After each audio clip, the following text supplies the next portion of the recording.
एकाचे अध्यक्ष महोदय, फक्त आमदारांनी आणि मंत्र्यांनी तर बसायचं अध्यक्ष महोदय, प्रशासन कुठे अध्यक्ष महोदय, एक तरी एक अध्यक्ष महोदय अधिकारी, काय गंभीरता अध्यक्ष महोदयाचे, काय गंभीरता सभागृहात, जीवन मरणाचा प्रश्न आमच्या शेतकऱ्यांचा जीवन मरणाचा प्रश्न असणार अध्यक्ष महोदय, एक अधिकारी.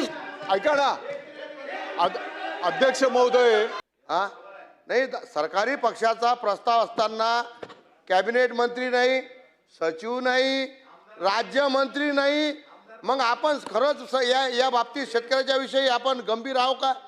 जर गंभीर असू तर याची दखल घेतली पाहिजे अध्यक्ष महाराज. मी तुम्हाला सांगतो, सत्ता पक्षाचा आमदार हा 10 मिनिटं सभागृह तहकूब करा आणि कृषी मंत्र्याला बोलावा. कारण या आपण इथं गोष्टी करतो की आपण शेतकऱ्यांचे मुलं काय बळीराजा वरुण राजा तपले आमच्यावर अन्याय करत आहे. आज विदर्भात नाही तर महाराष्ट्रात नाही, देशात पाऊस नाही आहे, शेतकऱ्याला हवालदिल झालेला आहे. या सभागृहाच्या माध्यमातून शेतकऱ्याला कुठेतरी दिलासा द्यायचा आहे. आणि जर आज अशी जर थट्टा शेतकऱ्याची होत असेल तर हे चित्र चांगलं नाही अध्यक्ष महाराज. माझी विनंती आहे आपल्याला 10 मिनिटं सभागृह तहकूब करा आणि कृषी मंत्र्याला बोलावा अशी माझी विनंती आहे अध्यक्ष महाराज. 2 सत्ता पक्षाचाच प्रस्ताव अध्यक्ष महाराज. आणि सचिव कुठे गेले अध्यक्ष महाराज?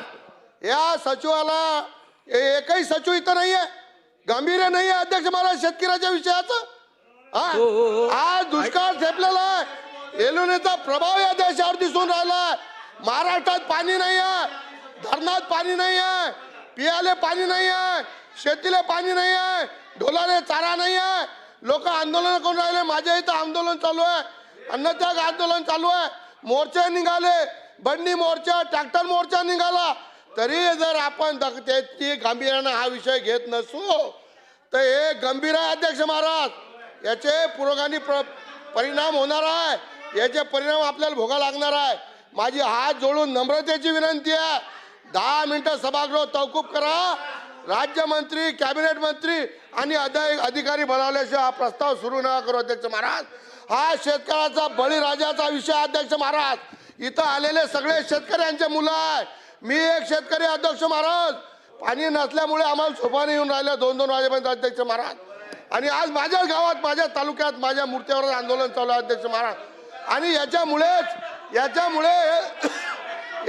विरोधक मग हे आंदोलन मोठे मोठे तिथं चर्चा, मोठ्या मंडप, अन्नत्याग करतात अध्यक्ष महाराज. शेतकऱ्याचं गांभीर्य लक्षात घेता आपण 10 मिनिटं सभागृह तहकूब करा अशी माझी विनंती अध्यक्ष महाराज. काय पण शेतकऱ्याच्या विषयी या चर्चा आल्या. 50 अधिवेशन झाले मायवाले, हे 50व आहे. 50 वेळा शेतकऱ्याच्या अधिवेशन चर्चा आल्या, पण शेतकऱ्याच्या आत्महत्या, शेतकऱ्याची परिस्थिती सुधारत नाही. आपण कर्जमाफी केली, आता ज्येष्ठ सदस्य जयंतरावजी निघून गेले. यांच्या पक्षाचे BT देशमुख साहेब, मी विदर्भात होतो म्हणून सांगतो, ते आता त्यांचा 2 दिवस पहिले स्वर्गवास झाला. त्यांनी विदर्भाचा बॅकलॉग सत्ता पक्षात असून त्यांनी मांडला. स्वर्गीय तुकारामभाऊ बिडकर हे 14 ते 9 आमदार होते. त्यावेळेस स्वर्गीय अजितदादा हे जलसंपदा मंत्री होते आणि जयंतरावजी अर्थमंत्री होते. माया मतदारसंघात यांना धरणं इलेक्शन पाहून मंजूर करून घेतले आणि 3 डॅम मंजूर केले. एक मंगळूर, कांबे, एक रोना, एक असे 3 मंजूर. पारत, गुंगशी साहेब, सत्ता पक्षात 10 वर्ष आम्ही विरोधात होतो, 1 रुपया यांनी मला दिला नाही. मान्य देवेंद्रजी आले, ते काम आम्ही पूर्ण केलं. तरी आता माझं रोण्याचं धरण राहिलं आहे, ज्याची किंमत मूळ 90 कोटी होती, त्याला आता 1700 कोटी झालेली आहे. अजूनही त्याच्यावर मला पैसे पाहिजे. आज सिंचनाच्या क्षमता वाढल्या पाहिजे, धरण झाले, तिथून पाईपलाईन झाली पाहिजे आणि शेती वलिताखाली आली पाहिजे, तेव्हा शेतकऱ्याचं कधी भरीत चांगलं होणार आहे. आणि जो माल तयार करते त्यासाठी त्यांनी गोडाऊन दिलं पाहिजे, त्याला कांदा चाळ दिली पाहिजे. अध्यक्ष महाराज, आता या ज्या विम्याच्या ज्या कंपन्या या किती फसव्या आहेत. 2023 मध्ये माझ्या मूर्तिजापूर मतदारसंघामध्ये प्रचंड नुकसान झालं. 3 दिवस सतत पाऊस होता. या कंपन्यांनी पंचनामेच केले नाही. मान्य विखे पाटील साहेब पालकमंत्री होते, त्यांच्या नेतृत्वात बैठक झाली. इथं 3 आमदार होतो आम्ही, तिथं त्यांनी सांगितलं की आम्ही 1 to 1 शेतकऱ्याला भेटतो, पंचनामे करतो, पैसे देतो. दिले नाही. परत आता भरणे मामा कृषी मंत्री झाले. आता आमची बैठक झाली. आता अहवाल याचा आहे, माझ्या मतदारसंघात शेतकरी आंदोलन करून राहिले, अन्नत्याग आंदोलन करून राहिले, उपोषण करून राहिले, ट्रॅक्टर बंड्याचे मोर्चे काढून राहिले. तर या विमा कंपन्यावर अंकुश असला पाहिजे. कोणाचंच ऐकत नाहीये, मंत्र्याचं ऐकत नाही, सचिवाचं ऐकत नाही. 3 मिटिंगा होऊन राहिले, आंदोलन होऊन राहिले. माझी विनंती आहे, 2023चा विषय बाकी आहे, 24चा विषय बाकी आहे, 25चा विषय बाकी आहे. माननीय भरणे मामा, तुम्ही कृषी मंत्री म्हणून चांगलं काम करून राहिले, तुमचं अभिनंदन करतो. तो प्रश्न माझा मार्गी लावून द्या. आता जिल्हा मध्यवर्ती अकोला बँक यांनी शेतकऱ्याला कर्ज दिलं. कर्ज देऊन त्यांना आता परत कर्ज द्यासाठी त्यांनी शेतकऱ्यांना विश्वासात न घेता 3600 लोकांचं पुनर्गठन करून टाकलं.